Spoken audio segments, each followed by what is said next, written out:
Joke, no joke, no joke, no joke. My name is Derek Turton, AKA Chef Teach.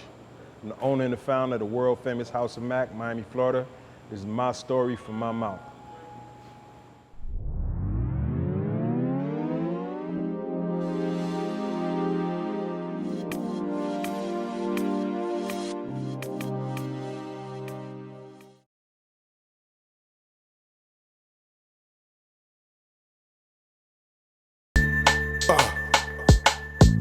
Check it out. Joke, no joke. Learn from mistakes. DJ S&S the great. It ain't no telling you be a first-time felon. No telling when you be a first-time felon. It ain't no telling you be a first-time felon. No telling when you be a first-time felon. Best day of my life, no sleep all night. Broke day for weeks, my cash was right. My combo tight, take our loot, unite. 23-hour shifts had to see loot like Mike. Cash lovely, yeah, Dougie. How could this day get so ugly? Wifey bout to pop like some bubbly. Yo, through those 9 months, you really bugged me. Felt like a star, cop first car. Get up with the guard, what it is, baby paw. He about to cop a van, get up with our mans. Before we reached our low spot, toes blam. Unaware what happened, discussing and clapping. It wasn't loud, ain't shit gonna happen. Me being stupid instead of getting they moving. This nigga kept chefing like the woo one. Then we heard a knock, no one knew of this spot. 6 niggas in the spot, 6 niggas not. Ain't no telling you be a first-time felon. No telling when you be a first-time felon. It ain't no telling you be a first-time felon. No telling when you be a first-time felon. It ain't no telling you be a first-time felon. No telling when you be a first-time felon. I'm in the precinct.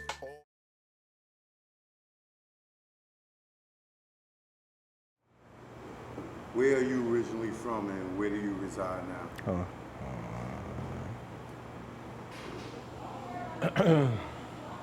I'm originally from Brooklyn. I'm from Crown Heights, Flatbush. But I'm in Miami, Florida now. I've been out here since 1998. But I've been back and forth between Miami and New York my whole life.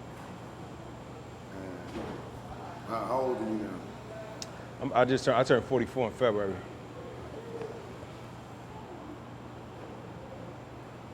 How would you say your upbringing was? Poor, middle class, or rich? And reiterate the question. I would say my upbringing was, I guess, middle class. I mean, I never, my mom's was a nurse. My mom's did private duty. So I never, I was never, I would say middle class. I was never on no welfare or, I never had to do none of that. I ain't never do government cheese. I ain't never do none of that, you know what I mean? But yeah, I would say middle, my upbringing was middle class. Did you come from a single parent home or married? Well, I mean, my mother and father were married when I was younger. I think they probably separated when I was about 14 or something like that. And then I had but I still had a pretty good relationship with my father up until the time he passed away. So, I mean, but my mom used to do private duty stuff. And when we lived in Miami, she made more money in New York. So she would come to New York to work because she would make 3 times the money she made in Miami up here. So we would come up here. So even when my mother and my father was together, we would move around my mom's a lot more because, she was just, I guess, the more responsible one. The sound is good? Yeah. All right. What did you think you would be as a kid? Growing up, what did you think? Honestly, man, I ain't know what I wanted to be as a kid. I was just a regular kid trying to figure it out. I played football when I was younger, because when I lived in Miami, what basketball, what ball is in New York, that's football was that in the South. So I played Pop Warner football, stuff like that. And that's probably really, Pop Warner football is probably my real only memory, my only real childhood memory. Because then when I started getting into my teens, things just started getting kind of crazier and, you know what I mean, more street and guns and all that stupid shit. So I can curse, right? No. Okay. Try not to. Okay. I mean, you can, but try not to. Okay. But I didn't have a clue what I wanted to do when I was younger. I was just trying to figure it out. How far? At what age did I feel like I became an adult? I mean, I think like when I really started hitting the streets in Brooklyn, I thought I was grown, right? But I got locked up when I was 16, and they sent me to adult prison. They sent me to when that bus skipped over Coxsackie and went to Comstock.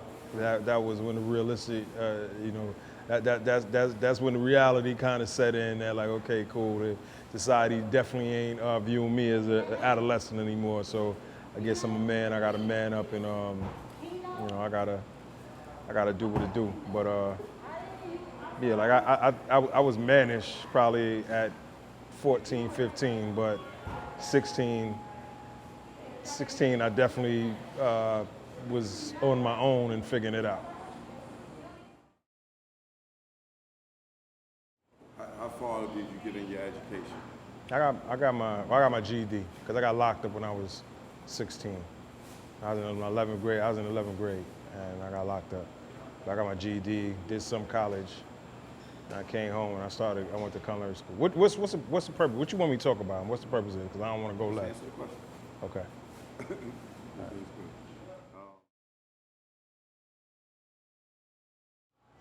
good. At what age do you think you made the career choice that people knew you for?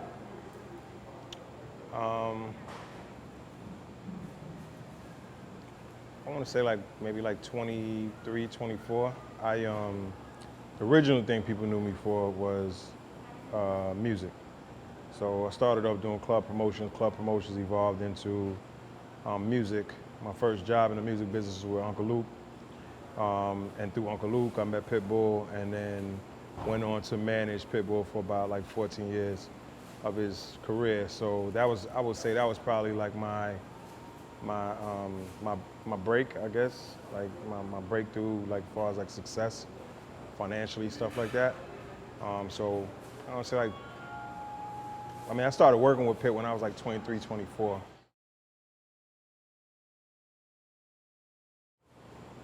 What were your early struggles as a manager, and how did you overcome them?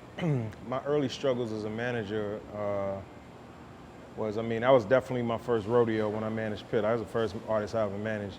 And on top of that, he was like a UFO, right? Like a Cuban from down south that's comfortable speaking Spanish on a record. And with music, if they can't put you in a category or a box, they don't understand it. So we literally had to go and carve out a lane and create a lane. And the biggest challenge was just trying to get people to see what I saw at the time, right? Like, I'm trying to explain to people like, I'm seeing this shiny diamond, and they just seeing whatever they were seeing. They just ain't understand it. So, I think that was my biggest challenge in the beginning, just like resilience and just trying to just make people understand what the vision was. And how would you say you overcame that? Not taking no for an answer. Just that's where the Brooklyn kicked in. You know what I'm saying? That's where all of the Brooklyn kicked in, and just that New York, that I'm not taking no for an answer. And well, let me backtrack a little bit, right? So when I came home from prison, right, I came home as a felon, right, and the biggest challenge with that is like, even though you paid your debts to society, society wants you to pay that debt for the rest of your life, right? So my first lesson in that was that every time I kept running my Social Security number for a job, it kept coming back. I was a felon and I kept getting denied. And then I realized that, okay, this is not working out. They do background checks on Social Security numbers, but they don't do background checks on tax ID numbers. So that was kind of like my first, I became an entrepreneur because I didn't want to keep going through what I was going through with that.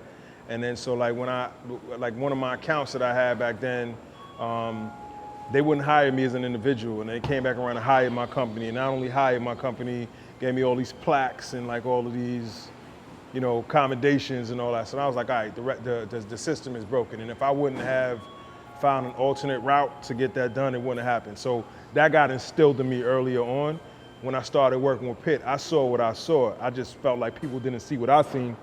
So persistence is what kind of pushed us through that, because I had to just, even though they was, you know, I was times I went to the barbershop and dropped off CDs, and I come back and, you know, the CDs is in the garbage, and, you know, like, I had to press dudes, and I had to, and it's funny because like when we popped up, the same dudes who was throwing the CDs in the garbage was the same, yo, you think you could come to my birthday party, you think?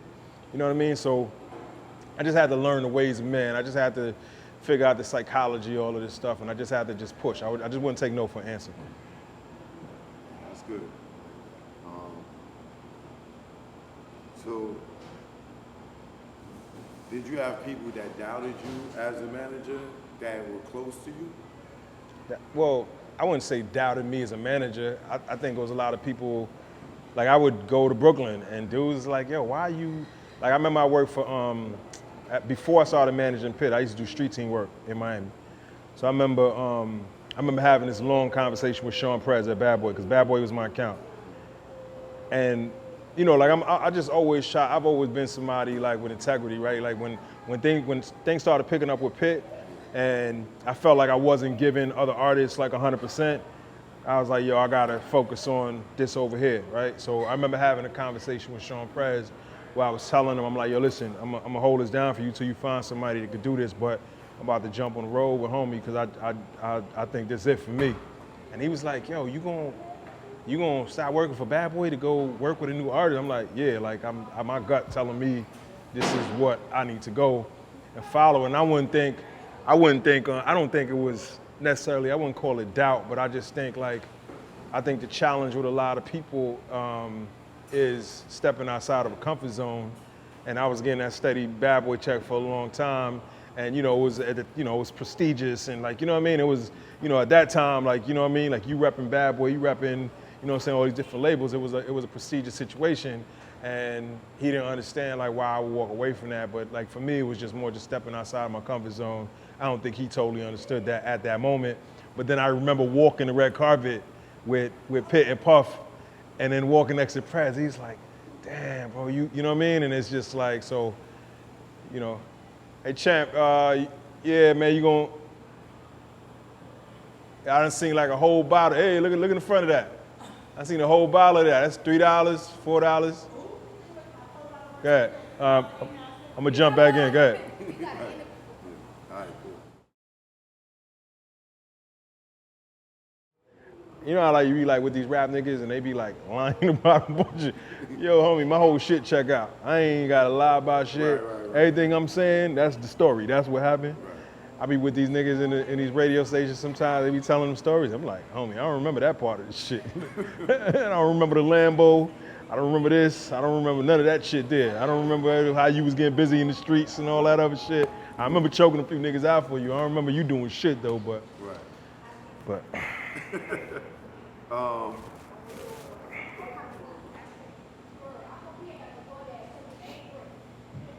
Who are some of the memorable people that you could say supported you throughout your career, whether it be in management and in your new business? Well, I'm gonna say like my first opportunity. Well, first of all, I'm gonna say my wife. My wife has been, from nothing to, the entire journey. She's been there. She's been like my biggest, coach, support, cheerleader, like whatever. I would say my wife and my family, first off. But my homeboy Jeff Sanchez, you know Jeff? Yeah.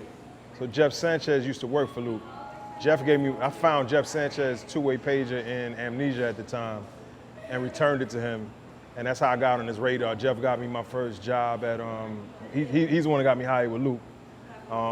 And we just been like really good friends over the year, very supportive of everything I'm doing, vice versa. I will say my transition from music to food, and even through music and even just like, you know, a lot of the unsurety of like, you know, when I was on the fence with the music stuff and all of that, hands down Bun B, like Bun B threw a battery in my back, man. Bun B just sit me down and just like, homie, listen, Bun B was the one that got me to step outside my comfort zone. My man Brian Leach, you know what I mean? Brian Leach gave me like my first job in a basically corporate, like I worked for Luke, and then Brian got me my first job at like TBT Records, and then when he got his label deal situation with Sony, he did the Polo Ground situation, RCA and all of that, like he brought me in and promoted me to vice president. So, you know, he's somebody that's like been, it's just a lot of people, bro. Like, you know what I mean? I'm blessed for people that just come across my path, and I you know, and if I forget to mention somebody, you know, blame my mind and not my heart, man. But it's just been a lot of people along my journey that have contributed and supported me, even when I wasn't sure about things that I was trying to do, and they helped paint the picture clear for me. So. Cool. What would you say is the highlight of your journey as a manager, and then what's the highlight of your journey as a chef? The highlight of my journey as a manager, I mean, my highlights was really seeing Pitt and artists that I work with be successful, right? You know, the music business at times could really be like a thankless business, you know what I'm saying? And, you know, I think a gift and a curse with me is like, sometimes I think with my heart more than I think with my mind. And so like when I get into things, I just go all in. And like for me, that whole Pitt push was about Pitt. I wanted to see homie win. I wanted to see him be successful. I just wanted to, you know, like that was the end goal. Like that's what we was doing. I think the hype, because you know, like you know, a lot of times people think money equals happiness, right? And it's just like money is money. Like money is cool, you know, financial freedom is cool, but you know, it's just other things that, like purpose is more important to me than money at this point in my life. And at one point I used to gauge success with dollar amounts and objects and cars and things like that. And then when I started getting these things, I still felt unfulfilled. So the things that brought me fulfillment was like accomplishment, like just doing things. So like seeing what I saw in Pitt earlier on, and then seeing him have a #1 record a few times over, seeing like homie used to live around the corner in the hood, and then when he bought his jet or bought his boat, or you know what I'm saying? Like that was accomplishing me and purpose, and I feel like we accomplished something, and whether I'm a part of it now or not, like I'm grateful for him, and I'm grateful for his success, and I'm grateful for being part of the journey. Right. Success for me in terms of the food business is, I think I'm at a different place in my life, and at this place in my life, it's about ownership, it's about legacy, it's about financial freedom, it's like my vision is just something totally different. So like for me, actually saying I'm gonna do this and following through with it and doing it, and then getting a truck, and then a truck turning into 2 trucks, and then 2 trucks turning into 3 restaurants. I just put in another offer on a restaurant this morning before you walked in here. Purpose for me is being able to provide jobs coming in the community. We in Overtown right now. Overtown is probably the equivalent of like East New York or Brownsville in New York. You know what I'm saying? And you know, when I come into these places, what's happening, bro? When I can come into the community, I mean, we got all these social things going on. We got police killing, you got us killing, we got so many social situations that we deal with, and you got so many people that's just talking about the problems, and then you got people that's doing something about it, right? So like for me, me being able to go in a community and open up a business and be able to hire 20, 30 people from the community, and put jobs in the community, you know, when I get phone calls at 7 o'clock in the morning, like, yo, bro, I just calling to say thank you, man. Like, I just bought my house a home. Or I just, you know, like, I just appreciate you just, you know, put me in a solid position. I can take care of my family. That's the kind of things that, it just gives me purpose. And those are like the highlights of what I'm doing right now. Being able to say that I'm building something that I could, my son's first job was with me. My son works for me, right? But he's really working for himself because at the end of the day, I'm building something that this is yours, right? And, you know, knowing that like if my son wanted to go start a business, he don't have to go to a bank, he can holler at me, right? Like these are the things that is the perks for me. And this is what I do it for now. You got it, Will. If I start rambling, you just got to just shut it. Hey, it ain't no time limit to this.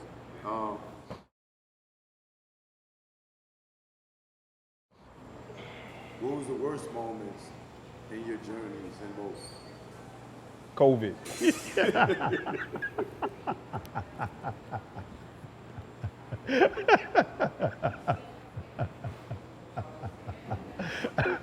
Okay. This shit for the books, champ.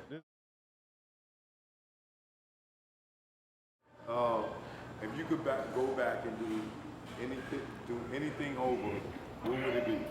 You know what's crazy, man? Like, even when you ask that question, bro, you know, adversity builds character, right? And like, some of the things you go through, it's like as crazy as prison was for me, right?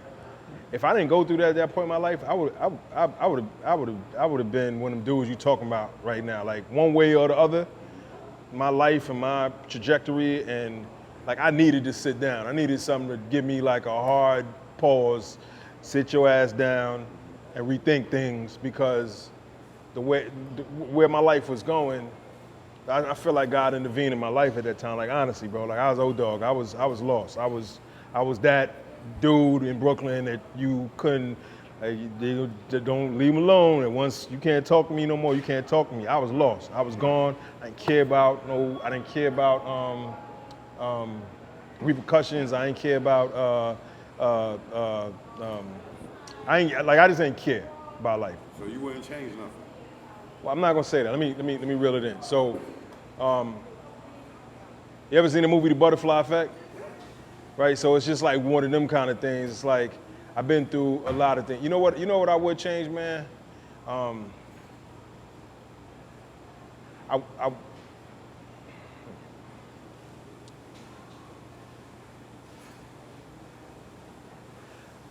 would. So from a music standpoint, I would probably paper up better.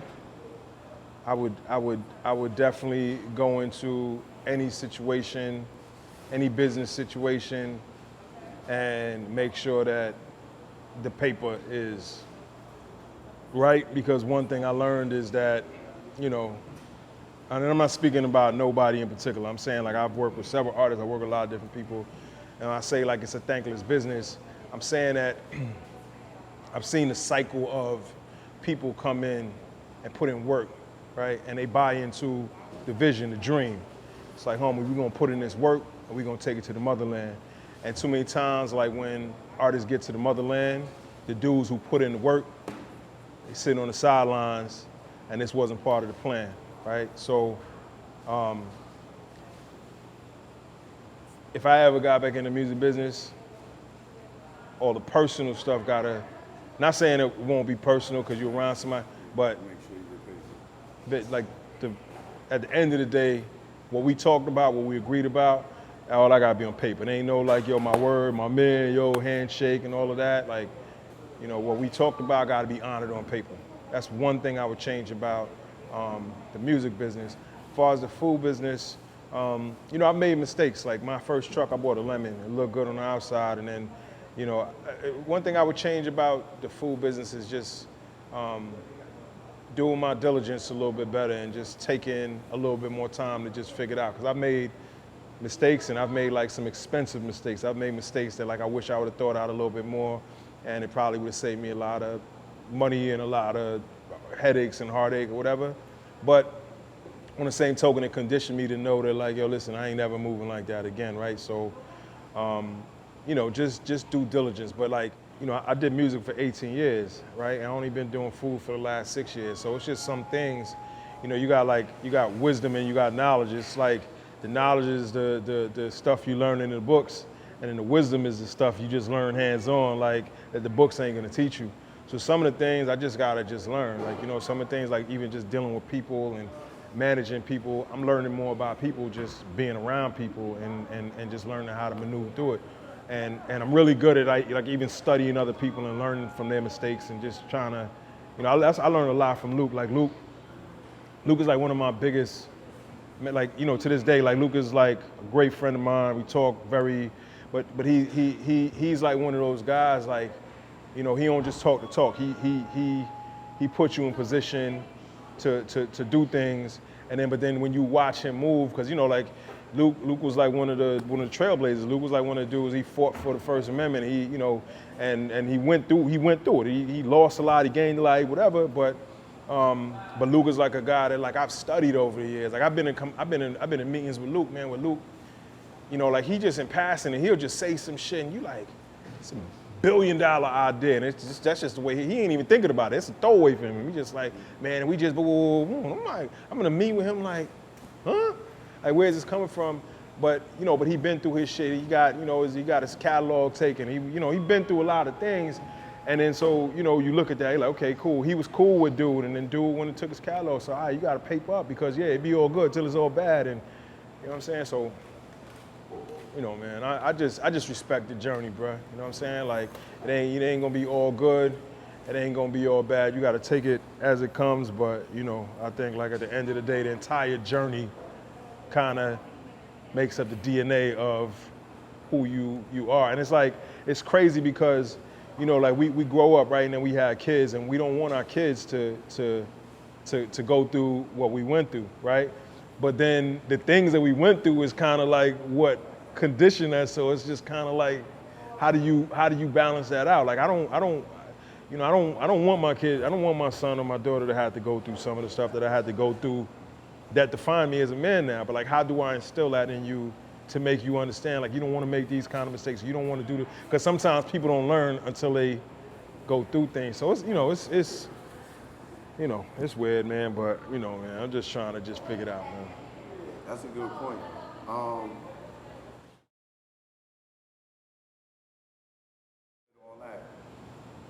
There's someone right now watching this. Mm-hmm. Either they want to be a manager or they want to open a restaurant. Mm-hmm.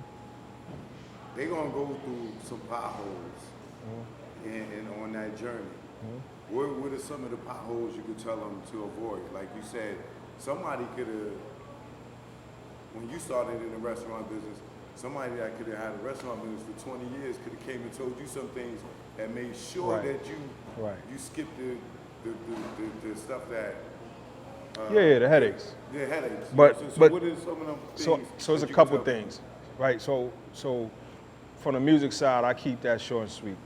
Think with your brain and not your heart. With as far as music, like just understand that the music business is the music business, right? And you know, it's a lot of things, a lot of emotions, a lot of all of that. But respect the business, understand the business, take the time out to know and understand the business, and make sure you protect it, make sure you cover it. Whatever your situation is, whether you're an executive, whether you managing somebody, whatever it is, make sure your paperwork and all that stuff is straight. You know what I'm saying? As far as the food business, I would say, and not even just the food business, I'm saying overall, just life. I just think that one size don't fit all, you know what I mean? And like, you gotta understand that, like, you know, no matter what you're doing, like, you know, people look at what I'm doing with this food thing right now, and like, you know, thank God, man, like, you know, I switched gears and I stepped outside of my comfort zone and I found something that's working for me. But part of the reason that it works for me is that I've kept my face clean over the years, right? Like, I've kept my face clean over the years. I got great relationships. I got priceless relationships with artists and these people that just rock with me. And like, I've helped Yo Gotti from the beginning of his career. I've helped Pitbull from the beginning of his career. Like I've helped, you know, a little Scrappy first time ever leaving Atlanta. I was with him, like, you know what I mean? Like, look, you know, so, and most of these dudes, I never asked them for nothing. So the biggest gift they could give me is just supporting me and just, you know what I mean? But will that happen for somebody else? You might not have the same relationships to that guy. You might not have the relationships with the radio stations and, you know what I'm saying? So you can't look at like just what I'm doing and just like, I'm just follow that blueprint and it's gonna work for me. It might not necessarily work for me, right? So you gotta understand that like one size don't fit all. That's first and foremost. So although you might wanna follow a certain blueprint, you follow the blueprint, but you got to be able to adapt to like where things are different, because that's the mentality of some people. They be like, well, I tried it, man, and it ain't working for me, or like it happened in 6 months for him. Why it's taking me a year and a half? Like, you know, sometimes it's timing, sometimes it's, you know, sometimes it's the concept. Like maybe I might have started doing this at the right time. If you come right behind me and try to do the same thing, it might not. You know what I mean? So it's just not one size fit all. I mean, you know, one of my biggest things was, like if anybody trying to buy a food truck, you know, it's a lot of things I didn't think about, like when I went into the food truck, like who's gonna clean it at the end of the night, parking it, like, I mean, just logistical things that it's just like. So what are some of the basics? Well, you know, it's like, so first of all, a man told me never buy a truck from anywhere Tennessee and above. And the reason why is because every state above that, it snows, and the snow rusts the chassis of the truck. And so like my first truck, I spent $90,000 on not a used truck with a brand new kitchen. Also, I mean, it was a lemon because it had all kind of electrical problems. It had all kind of transmission, it had problems because and the truck came from Chicago. So when after I went through that whole situation, I bought a brand new truck. But, you know, then I had people advising me who had been through it before and was like, bro, listen, the mistake you made. He was like, I could, before you even tell me where you got the truck from, I bet you got that truck from up north. And I was like, yeah, the truck came from Chicago. He was like, yeah, it snows in Chicago. That's why, you know, and then most of those food trucks, they're like old Lay's trucks, or like, you know, like the chips or the UPS or whatever that got like 100,000 miles on it and whatever. So, you know, understand what you're investing in, because, you know, some people taking their whole life savings. They like, all right, cool, going, you know, and they throwing ball, you know, they going to the wall with it, and then, you know, you got a $50,000 kitchen inside of a joint that won't move, so you can't even go get the money. I had an event. I remember my first truck. We had an event with Carnival Cruise Line, 19,000 people. Send me a deposit. Morning we go start the truck up. Nothing. I had to send a deposit back. I had to call these people back, tell them we can't, like, sick, right? So just know what you're investing in, and just do your research. You know what I'm saying? Like, you know, every city is different, so you got to know where you could park the truck. You know, try to have an idea. Like, you know, out here you got to be on private property. You can't vent from the street. So take the time out to, like, before you invest in that, go talk to people and find out where you can park it, and, you know. I mean, there's just so many things as far as that. Treat your brand like a brand, like, you know what I mean? Like, you know, be on point with all your branding. You know what I mean? Like when you go to the supermarket, you gonna buy Super Fruitios or you gonna buy Fruit Loops? You gonna buy Fruit Loops because you know what Fruit Loops is. You know what I'm saying? People respect brands, brand recognition and all of that stuff. You know, try to create things just knowing that social media sells. You know what I mean? Just knowing that, like, you know, somebody saying the prayers over their food is actually them just taking a picture and posting it somewhere. Make your food appetizing, make it look appetizing, make it presentable. You know what I mean? Like, it's just so many different things that I've just learned, you know, just through the food truck hustle. Like, you know, I bought the truck and all I cared about was like how I'm cooking food. But then at the end of the night, every night, truck got to get cleaned. I just been out for 18 hours. I had to go to Restaurant Depot in the morning. I had to go get propane for the